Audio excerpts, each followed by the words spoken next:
በምርጫ እስክንድርን ይመርጣል ብዬ ነው የማስበው። ምክንያቱም ቅድም አንተ ያነሳው አለ ጃዋርና ዘመነን እንዲህ ጎን ለጎን የሚሄዱ ሰዎች ናቸው። አሁን እነዚህ ሰዎች አመተህ በአንድ ሀገር ደግሞ በአንድ የፖለቲካ ቦታ ላይ ስታስቀምጥ የፖለቲካ ስልጣን ራሱን የቻለ ተዋረድ ያለው ነው። ስለዚህ አንድ ቦታ አንድ አባወራ ነው መሆን የሚችለው። ለምንድን ነው ስለፋን ያወራው ጃዋር መሐመድ ራሱ? አሁን እንግዲህ የመጪው ምርጫ ነው። ከምርጫው ጋር አያይዞም ቢሆን እንደዚሁም ደግሞ ኦሮሚያ ክልል ያለውም ቅቡልነት በጣም አጥቷል። ወደ አዲስ አበባ ስንሄድ ያው በሸዋ በኩል የሚመጡት እና ወደ አዲስ አበባ ስንሄድ እንቅፋት ሊሆንብን ይችላል ከሆነ መንገድ ይክፈቱልን፣ ካልሆነ እርምጃ ወስደንባቸው እናልፋለን የሚል ዛቻ እሰማለሁ ከጎጃም ፋኖች አካባቢውንም ህዝቡን ይህን ያህል መከላከያም ሲመጣ ፋኖን አውጣ እያለ የሚያስጨንቅበት ነገር የለም። ፋኖም ሲመጣ ደግሞ መከላከያ ቤቱ ጋር ያለፈው ንገረን እያለ በዛ ልክ የለም ነው። ጃዋር መሐመድ የፋኖ ትግል ስልጣን ሊይዝ ይችላል የሚል ግምገማ አለው ብዬ ነው ያላስብም። በደንብ ካያቸው ስልጣን ይዛሉ ብሎ ገምግሟል ብዬ አላስብም። ኮንዲሽን ላይ ለስልጣን ይበቃል፣ ለስልጣን ይደርሳል፣ 4 ኪሎን በእጁ ያስገባል ምናምን ፍጹም የማይታይ የማይታሰብ አንደኛ ነገር ነው።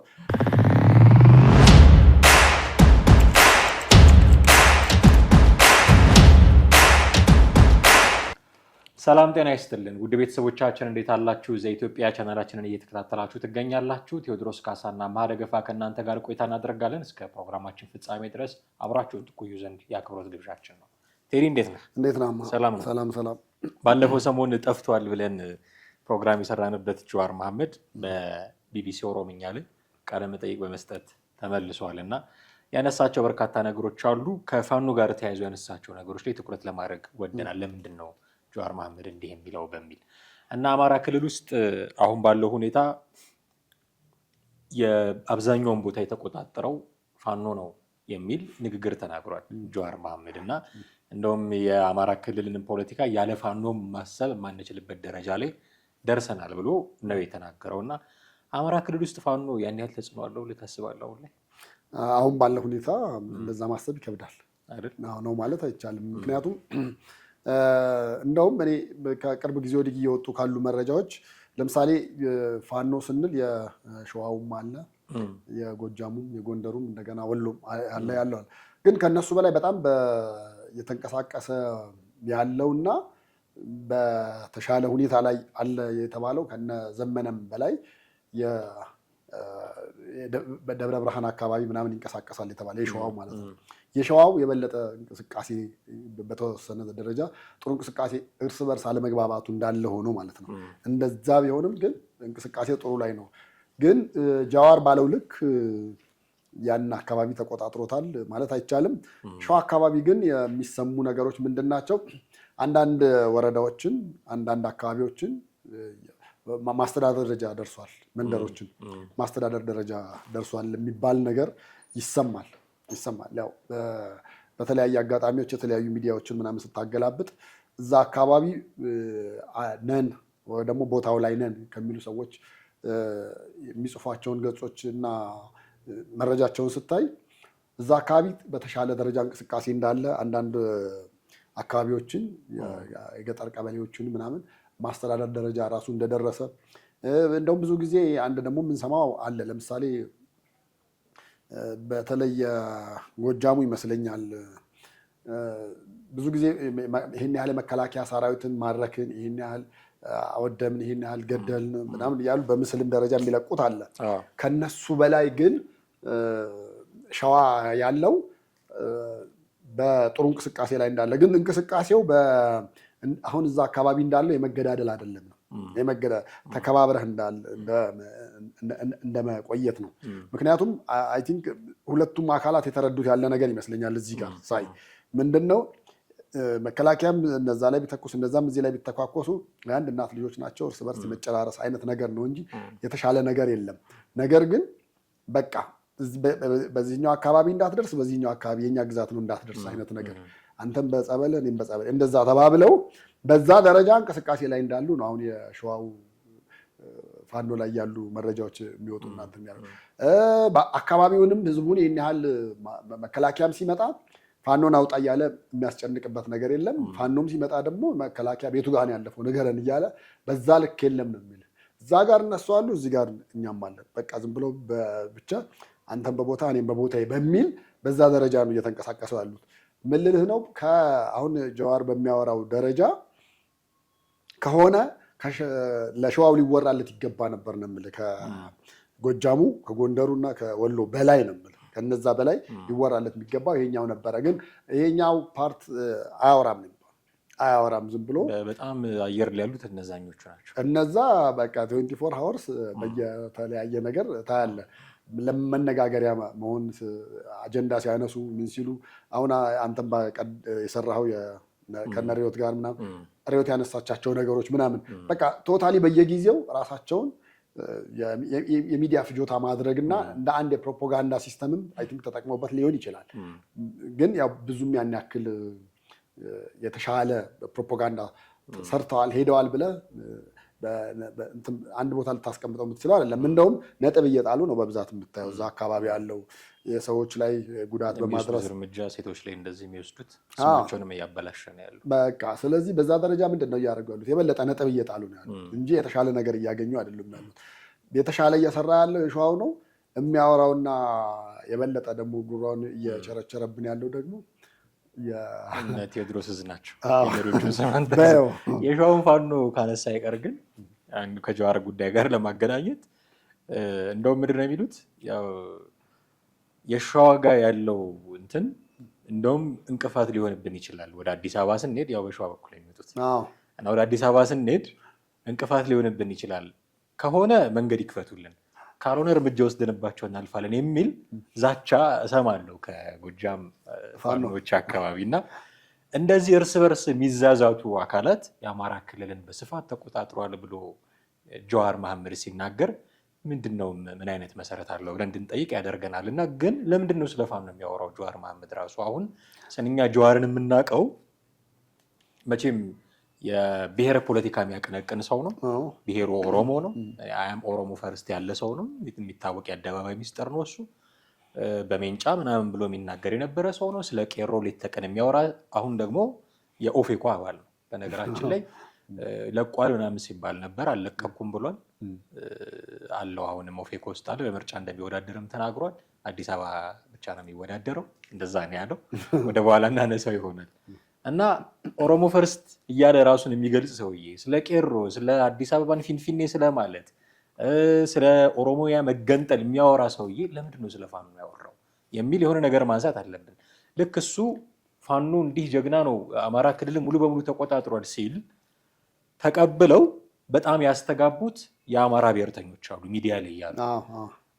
የመጣውን ሁሉ መቀበል አለባቸው ወይ በዚህ ደረጃ የሚል ጥያቄ እንድናነሳ የሚያስገድድ ሁኔታ ነው ያየንባቸውና ለምንድን ነው ጀዋር ስለ ፋኖ በዚህ ልክ ማውራት ያስፈለገው ብዬ እኔ እንደማስበው ቅቡልነትን ለማግኘት ነው። አሁን እንግዲህ የመጪው ምርጫ ነው። ከምርጫው ጋር አያይዞም ቢሆን እንደዚሁም ደግሞ ኦሮሚያ ክልል ያለውም ቅቡልነት በጣም ጠፍቷል ማለት ትችላለህ። ኦልሞስት ጀዋር በኦሮሚያ ክልል ደረጃ ለምሳሌ ባሌ ብትሄድ ስለሱ ጥሩ ስሜት የላቸውም። ባሌ አጠቃላይ ማለት ትችላለህ ምንም ጥሩ ስሜት የላቸውም። ወደ ሐረር አካባቢ እንደዚሁ ብትሄድ እንደዛም ወለጋም በቃ ኦሮሚያ አብዛኛው ቦታ የለውም። በተወሰነ መንገድ አለው ብለህ ልትለው የምትችለው አርሲ አካባቢ ባለው ነው። አርሲ አካባቢ በተወሰነ መንገድ አለው። እሱም ያው በፊት በነበረው እንቅስቃሴ ነበረ። በኋላ ግን ሰዎች ላይ በዛ ልክ ጉዳት ከደረሰና አንድ ከተማ ሙሉ እንደ ጧፍ በሱ ምክንያት ነው እንግዲህ አነሳሹ እሱ ነበረ። ከተቃጠለ በኋላ ስቲል ናው ያልተሰሩ መሰረተ ልማቶች አሉ። አሁን እዛ አካባቢ ከ2-3 ሳምንት በፊት እዛ አካባቢ ነበርኩ። አሁን የበቀለ ሞላ ሆቴል አስበው እንግዲህ ሁሉም ከተማ ውስጥ የነበረ ነው። በኢትዮጵያ ግዙፍና ገናና የነበረ ነው አይደል? ቀዳሚ ከሚባሉት ውስጥ ነው አይደል? ሻሸመኔ ብትሄድ አሁን የሃይሌ ሪዞርት እና የበቀለ ፊት ለፊት ናቸው። አስፓልት ነው የሚከፍላቸው። የሻሸመኔው ታድሶ መስራት ጀምሯል። የበቀለ ሞላ ግን ስቲል ነው እስካሁኑ ድረስ አሻራው አለ። እንደውም ጭሱ ራሱ አለ። አሁን ድረስ ብትሄድ እዛ ግቢ ውስጥ በዛ ስታልፍ እየጨሰ ነው የሚገኝ። ጭሱ ራሱ አለ። ጭሱ ስልህ ጭሱ ያጠቋረው መንገድ መስመሩ እንዳለ አለ። እያንዳንዱ መቃጠሉን ምናምን የሚያሳይ አሻራ 100% አለ። ስቲል ነው አሁንም ድረስ ቢኬድ ዛሬ የሚያይ ሰው ቢሄድ በትክክል ሊያየው የሚችል ነው። የኃይሌ ራሱ በጣም የመጨረሻ ተናዶ ተማሮ ነበረ በዛ ነው ታስታውሳለን። ይሄ ሁሉ የእነዚህ ሁሉ ችግሮች መንስኤ ማን ነው ስትል አንድና አንድ ሰው ነው፣ ጀዋር መሐመድ ነው። በቃ ከዛ ውጭ ሌላ ሰው ልትለው የምትችለው አይደለም። ሌሎቹም በሙሉ ፑሽ የሚያደርግ የነበረውም እንዳለ ጀዋር ነው። ስለዚህ አሁን እዛ አካባቢ ያለው ቅቡልነት በጣም ቀንሷል፣ ወርዷል። ስለዚህ ያለው አማራጭ ምንድን ነው? አንደኛ ወደ ፋኖ መምጣት፣ ሁለተኛ ደግሞ ምናልባት የሆነ የዋህነት እሳቤው ደግሞ ምናልባት ፋኖ ያሸንፋል፣ ስልጣን ይይዛል እና ስልጣን በያዛችሁ ጊዜ አቤቱ በመንግስት በመጣ ጊዜ አስቡኝ ለማለት አስቦ የሆነ 4 ኪሎ ስገባ አስቡኝ ብሎ ሊሆን ይችላል ብዬ አስባለሁ። እና በዛ ደረጃም እኔ አሁን ፋኖ አንድ ባልሆንበት ኮንዲሽን ላይ ለስልጣን ይበቃል፣ ለስልጣን ይደርሳል፣ 4 ኪሎን በእጁ ያስገባል ምናምን ፍጹም የማይታይ የማይታሰብ አንደኛ ነገር ነው። ሁለተኛ ደግሞ የሸዋው እንዳልኩህ ብዙ አልተነገረለትም፣ ብዙ አላወራም። ግን እዛ አካባቢ ስ የሸዋ የሚጽፉትና የሚለቀቁትን ቪዲዮ ምናምን ብታይ የምታየው የትግል ስልት የሆኑ ነገር ነው እንጂ ይሄ ሰው ስለመግደል መከላከያን ስለመግደል ስለማጥፋት ምናምን የምታየው ነገር የለም። በቃ ግዛታቸውን እያስፋፉ ብቻ መሄድን ነው። ከስንት አንድ አልፎ አልፎ ልትሰማ ትችላለህ። የተወሰነ ጊዜ የተወሰኑ የዞን አመራሮች ምናምን ነገር ተገለዋል፣ ሞተዋል ምናምን የሚባል ነገር ትሰማለህ። በዛ ደረጃ ነው። ከዛ የዘለለ ከዛኛው ፋኖ የምትሰማውን አሰቃቂ ድርጊት እዚኛው ፋኖ ጋር አትሰማም። እና አይ ቲንክ ጀዋርም ይገባሉ የሚል ተስፋና ያለው የተወሰነች ተስፋ እንደ ማደጉ አይቀርም፣ መለወጡ አይቀርም። አንድም ድጋፍ ለማግኘት አንድም ደግሞ በመንግስት በመጣችሁ ጊዜ አስቡኝ ነው። ያው ዞሮ ዞሮ እንግዲህ ፋኖ ከገባ ኦሮሚያን ማስተዳደር ይሰጠኛል የሚል እሳቤን አስበውም ሊሆን ይችላል። እኔ ከዚህ የተለየ አመለካከት ምንድን ነው ቴዲ፣ ሪሊ ጀዋር መሐመድ የፋኖ ትግል ስልጣን ሊይዝ ይችላል የሚል ግምገማ አለው ብዬ ነው ያላስብም። በደንብ ካያቸው ስልጣን ይዛሉ ብሎ ገምግሟል ብዬ አላስብም። ታዲያ ስልጣን ይዛሉ ብሎ ካላሰበ ለምንድን ነው ስለ ፋኖ ማውራት ያስፈለገው የሚለው ተከታዩ ጥያቄ መሆኑ አይቀርም። ትኩረት ማግኘት የፈለገ ይመስለኛል። አሁን በሌሎች አጀንዳዎች ትኩረት የማያገኝ ሰው መሆኑን በተደጋጋሚ አይተናል። ወራት ወደኋላ መለስ ብንል የጤና ተቋማት ሰራተኞችን፣ የመምህራንን፣ የተማሪዎችን አጀንዳ እየወሰደ በደንብ ሲያራግብ ነበረ። ከቁብ የሚቆጥረው ሰው አልነበረ። አሁን ላይ የተሻለ ገበያ ያለው የፋኖ ጉዳይ ነው። ኢትዮጵያ ውስጥ የተሻለ ገበያ ያለው በዛ ደረጃ እንደውም የኦሮሞ ነጻነት ሰራዊት ሁሉ በዛ ደረጃ ምንድነው የሚዲያ ግብዓት መሆን የሚችል አልመሰለኝ። የፋኖ በሆነው ልክ የመንግስት ኃላፊዎች ሀሳብ ቢሰጡ እነሱን ታርጌት ያደረገ ሀሳብ ነው የሚሰጡት። እነዛም አንተ ቅድም እንዳልከው ፕሮፓጋንዳ ላይ የሚታሙ አይደሉም። በደንብ ነው የሚያወሩት። ጥሩ ገበያ ነው፣ የፖለቲካ ገበያ ነው። ምናልባት ገንዘብ ምናምን ቸግሮት እያልኩኝ አይደለም። የፖለቲካ ግን ገበያ ነው። ሀሳቡ ሲናገር የሚደመጥለት ስለ ፋኖ ሲያወራ ነው። ይህንን የገመገመ ይመስለኛል እንጂ እነዚህ ሰዎች ስልጣን ይዘው 4 ኪሎ ተቀምጠው እና ልክ ስልጣን ሲይዙ እኔን እናይሉኛል ኢቨን ቢይዙ ራሱ የሚጠሩት አይመስለኝም። ያላቸው ልዩነት በጣም ሰፊ ነው። አማራና ኦሮሞ ተባብለህ ደግሞ እንደማይዘልቅም አይተውታል። ኦሮማራ የሚባል ጥምረት ተጀምሯል። ይሄ ለውጥ የመጣው አልቀጠለም። እንኳን ኦሮማራ የሚለው ጥምረት ይቀርና ዶክተር አብይ አህመድና ለማ መገርሳም አብረው አልቀጠሉም እንደምታውቀው። ስለዚህ በጣም ተለዋዋጭ የሆነ ፖለቲካ ባለበት ሀገር ውስጥ እኔ ከፋኖ ጋር ሆኜ እንደዚህ ምናምን አንዱ የበላይ የሆነው ኃይል ተቆጣጣሪ ሆኖ ካልሆነ በስተቀር በእኩል ፓወር አይሄዱም። አሁን ዘመንና ማን ነው ጀዋር መሐመድ በእኩል ፓወር ሀገሪቱን ምሩ ብትላቸው የሚመሩ ሰዎች አይደሉም። ወይ ዘመነ የበላይ መሆን ይፈልጋል፣ ወይ ጀዋር የበላይ መሆን ይፈልጋል። እና አንዱ የበታችነቱን ካመነ በሰላም ሊገዛ ይችላል፣ ምናምን ሊቀጥል ይችላል። እኩል ሆነው ግን የሚመሩ አይደሉም። እና ሁለቱን ደግሞ አንዳቸው የበታች ሁኑ ብትላቸውም የሚሰሙ አይደሉም። የራሳቸው ፐርሰናሊቲ ያላቸው እኔ ነኝ የበላይ የሚል እንደምታውቀው። እና በዚህ ደረጃ አብረን እንሰራለን የሚልም እቅድ አለው ብዬ አላስብም። ግን አሁን ላይ የፖለቲካ ገበያው ያለው ፋኖ ሜዳ ላይ ነው። ስለዚህ እዛ ገብቶ የሆነ ነገር ተናግሮ አለውኝ በቃ መሰማት የሚችል ሀሳብ አለኝ የሚል የሆነ ነገር ለማስቀመጥ አስቦ ካልሆነ በስተቀር እንደው የረባ ነገር ከፋኖ አገኛለሁ ብሎ ላይሆን ይችላል ብዬ አስባለሁኝ። ሌላኛው ጥያቄ ግን ምንድነው እኔ አሁን ይሄ የፋኖ አንድነት የሚባለው ነገር የነ እስክንድርና የነ ዘመነ ኦፍኮርስ ጊዜ እየወሰደ ነው። እና እንደውም ከትላንት ወዲያ እነ ዝናቡ ሻለቃ ዝናቡ መግለጫ ሲሰጡ ነበረ። የፋኖን አንድነት ያበስራሉ ተብሎ ሲጠበቅ የራሳቸውን እዝ አደረጃጀት ነው ቀይረናል ብለው የመጡትና ብዙ ድጋፍም ተቃውሞም ሲሰጣቸው እያየው ነበር እና አንድነቱ ሊመጣ አልቻለም። እንደውም ይሄ ሰሞኑን 3 ሴቶች ላይ እርምጃ የሚወሰዱ የነ እስክንድር ነጋ ቡድን ተቃውሞ መግለጫ ሊያወጣ ነበር።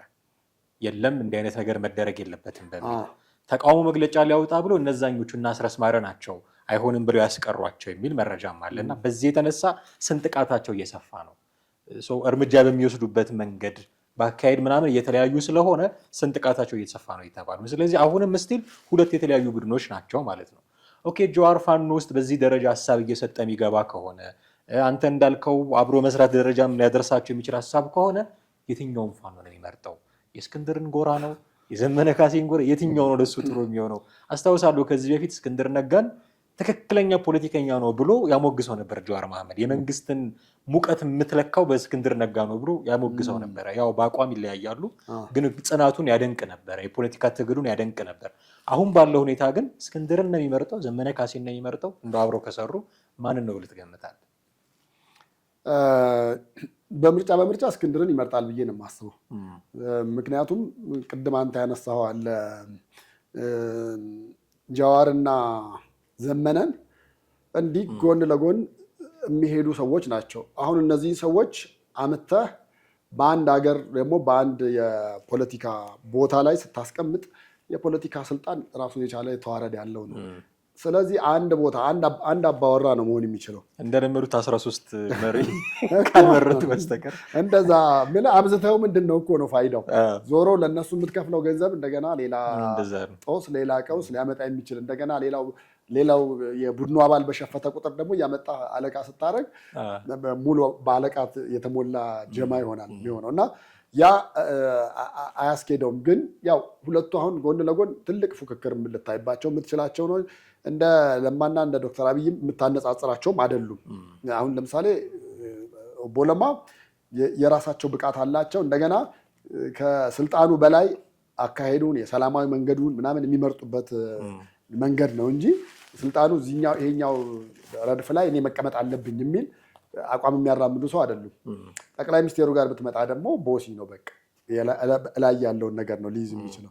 ስለዚህ አሁን ጀዋርና ዘመነ ጋር በስልጣን ደረጃ የትኛው ቦታ ብታስቀምጠው አርፎ ይቀመጣሉ ብለህ ለማለት በጣም ከባድ ነው የሚሆነው፣ በጣም ከባድ ነው። ስለዚህ ያ መሆን አይችልም ብዬ አስባለሁኝ። በሌላ በኩል ግን አሁን እኔ ለምሳሌ አሁን ሰብአዊ መብት ጉዳይ ላይ እስክንድር የበለጠ ጥሩ የሚንቀሳ እንደውም ራሱን እኮ ምንድነው አክቲቪስትና የሰብአዊ መብት ተሟጋች ጋዜጠኛና የሰብአዊ መብት ተሟጋች ምናምን እያለ የሰብአዊ መብት ተሟጋች አለች፣ ሁሌ አለች። በዛም ደረጃ ይመስለኛል አሁን ባለፈው የነበረውን ነገር የተቃወመውና እንዴት በዚህ ልክ እንደዚህ ያለ እርምጃ ትወስዳላችሁ ያለው። አሁን ፋኖ ጋር የምታያቸው በጣም በርካታ ድክመቶች አሉ። ዝም ብሎ ስልጣንን መዳረሻው አድርጎ ተነስቶ የትግል ላይ የገባ አይነት ስብስብና ቡድን ነው እንጂ ብለህ የምትለው ለምሳሌ እንደዚህ ያለ ነገር እኮ ሲኖር የጦር ፍርድ ቤትም ራሱ በራሳቸው በውስጥ ይቋቋማል እኮ። እንደዚህ ያሉ የክህደት ነገሮች ቢያጋጥመን ምንድን ነው የምንወስደው እርምጃ የሚሉት ነገሮች ያ ነገር በኮሚቴ ታይቶ ምናምን ነገር ነው እንጂ ሰንበዲ ተነስቶ ስትሰልለን ተገኘች ብሎ አንዲት 18 ዓመት ልጅ መግደል ማለት እኔ ለፓርቲውም ለነሱም እንቅስቃሴ በጣም ከፍተኛ እንቅፋትና መሆንም የሌለበት ነው ብለህ ነው የምትለው። ወስደህም አስተምረህም ምን ብለህም እንጂ ይሄ አሁን አንዳንዱ ወታደራዊ ነገር ላይ እንደዛ ያለ ነገር ብዙ ጊዜ ልታይ ትችላለህ። ግን ወታደራዊ ነገር ላይም ራሱ ብዙዎቹ ጥንቃቄ ያደርጋሉ። ወስደው ያስራሉ። ወስደው አስረው የት እንደታሰረ ላታውቅ ትችላለህ። ያ ሰው ደብዛው እንዲጠፋ በእስር እና ወይ ደግሞ ተምሮ እንዲመለስ እንደው ቢያንስ እንኳን ከወያኔ መማር መቻል ነበረባቸው። ወያኔ እኮ በ7 ሆነው ከገቡ በኋላ በትግል ስልታቸው የሄዱበት አካሄድ አለ። ከነሱ ጋር እንቀላቀላለን፣ ከነሱ ጋር አብረን እንወጋለን የሚል ኃይል ቢያንስ ከነሱ እንኳን ያልተማረ ከሆነ እዚህ ግባ የምትለው ነገር ይሆናል ብዬ አላስብም። እንግዲህ የጀዋርም አካሄድ ደግሞ ምናልባት አንደኛ ደጋፊን የማግኘት ፍላጎት አለው ብዬ አስባለሁኝ። ከነሱ ጋር። ሁለተኛ በአጀንዳ ከአጀንዳ ይልቅ ግን በአጀንዳ ደረጃ እኔ ብልጽግና ጋር 1000 በላይ አጀንዳ ማግኘት ይችላል ብዬ ነው የማስበው። ሊያስማማው የሚችል በጣም ሊያስማም በቃ ማለት እንደው ለማውራትም ለማለትም እንደው ርዕሰ ጉዳይም ለማምጣት ወቅታዊ ነገርም ለማምጣት ብልጽግና ውስጥ በጣም ብዙ ሺህ ነገሮች ልታገኝ ትችላለህ። ከዛ በዘለለ ግን እኔ ፋኖ ጋር ሄዶ አጀንዳ ነጠቃና ትኩረት ለመሳብ ምናምን ባይሆን አይ ቲንክ የጠላት ወዳጅም ፑሽ ለማድረግ ሊሆን ይችላል።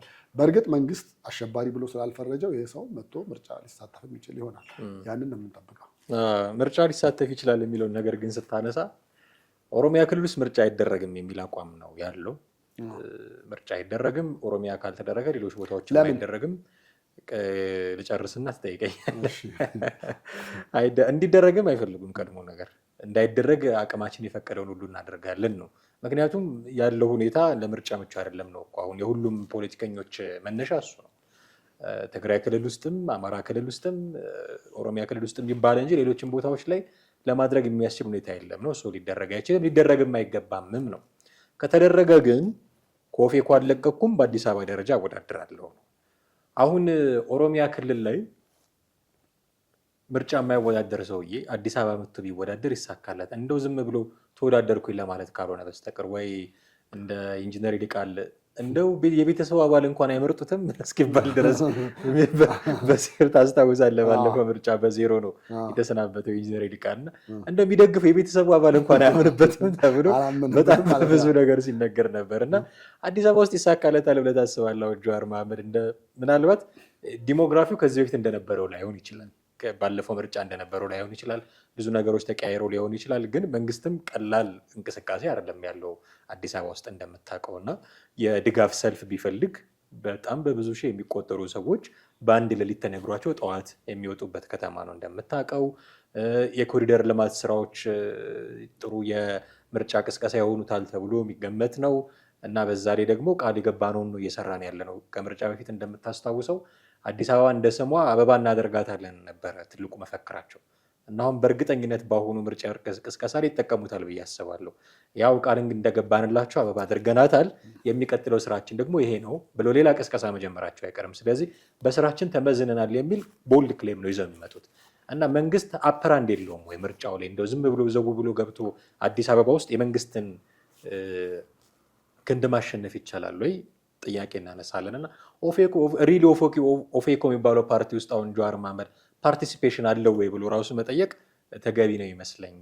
መራራም ዝም ብለዋል። አንድ ደግሞ ስማቸውን ዘነጋሁት፣ አንድ ሰውዬ ከኦፌኮ ተሰንጥቀው ወጥተው የሆነ ፌዴራል ምናምን የሚባል ፓርቲ እያቋቋሙ ነው ከምርጫ ቦርድ ጋር እንትን ለማለት ቁጥር እያሟሉ ነው። እንደምታውቀው 10,000 ነው እንደዚህ አባላት ያስፈልጋሉ መቼም እና እሱን ለማሟላት ጥረት እያደረጉ ነው። እና ኦፌኮ ተሰነጠቀ፣ ጀዋር ከየትኛው ወገን እንደሚሆን አይታወቅም የሚሉ መረጃዎችን እየሰማን ነው። እና ሪሊ አለ ኦፌኮ ውስጥ ጀዋር መሐመድ ቀድሞ ነገር እሱ ነው።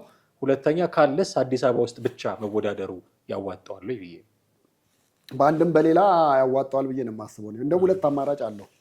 አንደኛው አማራጭ በኦፌኮ አባል እንደሆነ መቀጠልና በሱ መወዳደር ነው። ሁለተኛው ደግሞ በግለሰብ ደረጃ ልክ እንደ ዳንኤል ክብረት ማለት ነው እንደዛ ቢያደርግ ድምፅ ሊያገኝ እንደሚችል በእርግጠኝነት እነግርሃለሁ። በእርግጠኝነት ለምን መሰለ ልክ ኮሪደር ልማቱ በዚህ ልክ ለማ ምናምን ብለን እንደምንለው ሁሉ በዛ ልክ ያኮረፈም ኃይል ደግሞ አለ። ለምሳሌ ከሰፈራቸው በመነሳታቸው ያኮረፉ አሉ። ተገቢ ካሳ አልተሰጠንም በሚል ያኮረፉ አሉ። ከዛ ባሻገር ደግሞ ታስታውስ እንደሆነ ብዙ መምህራን እኮ ድምፅ ሆኗቸዋል አይደለም። ስለዚህ መምህራን ድምፅ ሆኖናል ብለው ነው የሚያስቡት። አዲስ አበባ ውስጥ ያሉ አሉ። ሐኪሞች ድምፅ ሆኖናል ብለው ነው የሚያስቡት አሉ እነሱ። ሌሎችም እንደዚሁ ድምፅ ሆኖናል ብለው የሚያስቡት አዲስ አበባ ውስጥ ባሉት በእርግጠኝነት ከሌሎች የፖለቲካ ፓርቲዎች ባልተናነሰ ነው የምልህ። ከእነሱ ይበልጣል አይደለም፣ ግን ከእነሱ ባላነሰ ድምፅ ያገኛል። አሁን እንግዲህ በጣም በሀገር አቀፍ ደረጃም ብታይ በአዲስ አበባም ደረጃ ብታይ በጣም ተፎካካሪ ናቸው ብለህ የምትለው እና ኢዜማን፣ ብልጽግናን፣ እናት ፓርቲን፣ ኢህአፓ ነው። በተረፈ ሌሎቹ ያን ያህል ሚዛን መድፋት የሚችል ነገር አላቸው ብዬ አላምንም። ያለው ነባራዊ ሁኔታ የሚያሳየው እሱ ስለሆነ ከዛ ቀጥሎ ግን ጀዋር አሁን ስሙን ተጠቅሞ ዝናውን ተጠቅሞ ንስሐ ገብቶ በእርግጠኝነት የተሻለ እንትን ያመጣል ብዬ አስባለሁ። እንደውም እሱን የያዘ ፓርቲ ሊያሸንፍ እና ወይ የተሻለ ውጤት ሊያመጣ ይችላል። በፊትም እንደዚህ ነበር የሚባለው። አሁን ልክ ጀዋር መሐመድ ምርጫ ውስጥ ፖለቲካ ፓርቲ ውስጥ እሳተፋለሁ ሲል የትኛውን ፓርቲ ነው የሚቀላቀለው? ምክንያቱም እሱ የተቀላቀለው ፓርቲ አድቫንቴጅ ያገኛል በሚል ብዙ ደጋፊዎች ያሉት ሰው ስለነበረ አድቫንቴጅ ያገኛል በሚል በፊትም እሱን የራስ ለማድረግ ሙከራዎች ነበሩ እና ግን ተቀላቅሎም ለውጥ ሲያመጣ አላየንም። አንደኛ። ሁለተኛ አሁን ያነሳው ነገር አለ።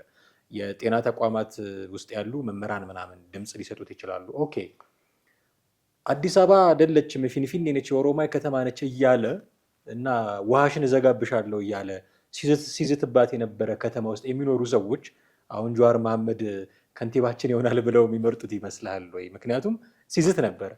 ኦሮሚያን እንገነጥላለን፣ አዲስ አበባን አብረን እንወስዳለን፣ ፊንፊኔ ነች አዲስ አበባ አይደለችም፣ ውሃዋን ልንዘጋ እንችላለን፣ ቄሮን ተነስ ብዬ የጀመርከውን ስራ ጨርስ ልል እችላለሁ ያለ ሰውዬ ተከበብኩኝ ብሎ መላው አዲስ አበባንና ሌሎች ኦሮሚያ አካባቢ ያሉ ክልሎችን ብጥብጥ ውስጥ የከተተን ሰውዬ አሁን አዲስ አበባ መጥቶ ምረጡኝ ሲል በእርግጥስ ይመረጣሉ? ድምፅ ያገኛሉ? ከጌታቸው ረዳ በላይ እንደዛ የተናገራለ ብዬ አላስብም። ኤርዶዋን አያድነው ማን አያድነው ምናምን ሲል ቆይቶ የፖለቲካ ነው። የጠቅላይ ሚኒስትሩ በቃ መጣ ገባ በቃ ሆነ። ልክ እንደዚህ ነው።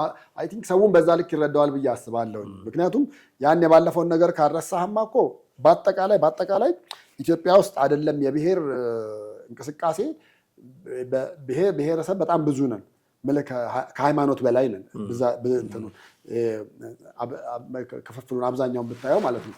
እሱ እኮ በፊት በተናገረው ብቻ 100% ኢግኖር ልታደርገው የሚገባ ሰው ስለሱ ላታነሳ እሱን የነካ እንደ መጥፎ እንደተረገመ እንትን አይተህ ልተወው የምትችለው ሊሆን የሚገባ ነበር። በቃ እዛ አካባቢ ማንም ቀና ካለ በሜንጫ ምናምን ብሎ ተናግሯል።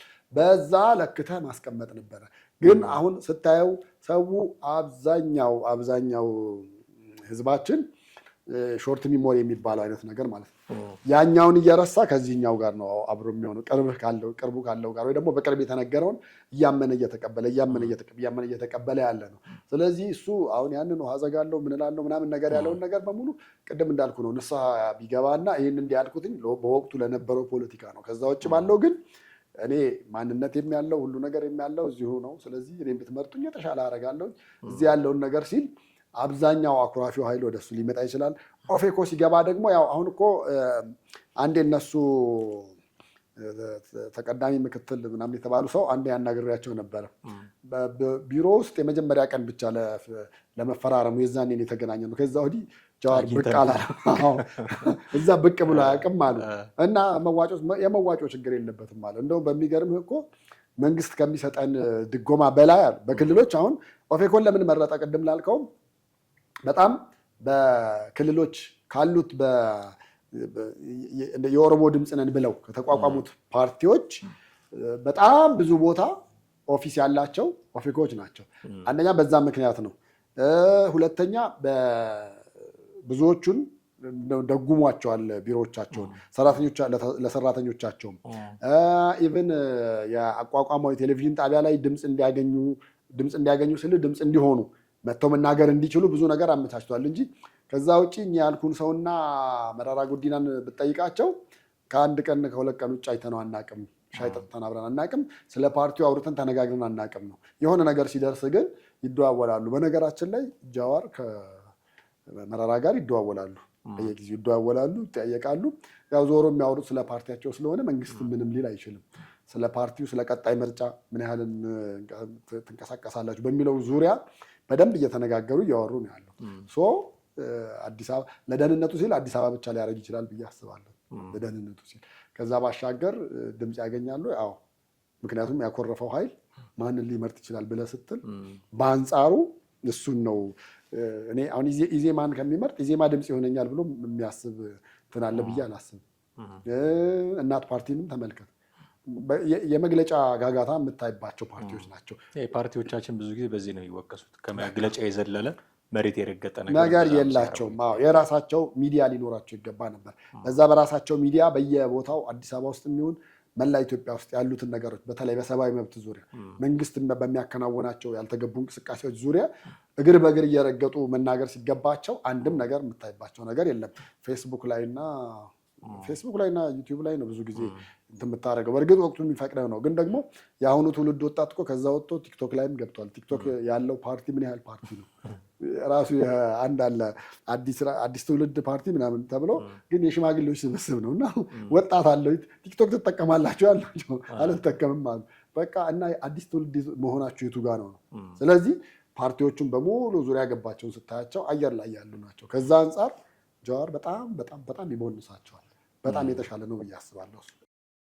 ከዚህ በፊት የነበሩት ንግግሮቹ ተጽዕኖ ያሳድሩበታል ወይስ ሪዘንሲ ባያዝ ሀፕን አድርጎ አሁን ያለው አቋም ገበያ ላይ ዋጋ አግኝቶ ይመረጣል የሚለውን አብረን የምናየው ነው የሚሆነው።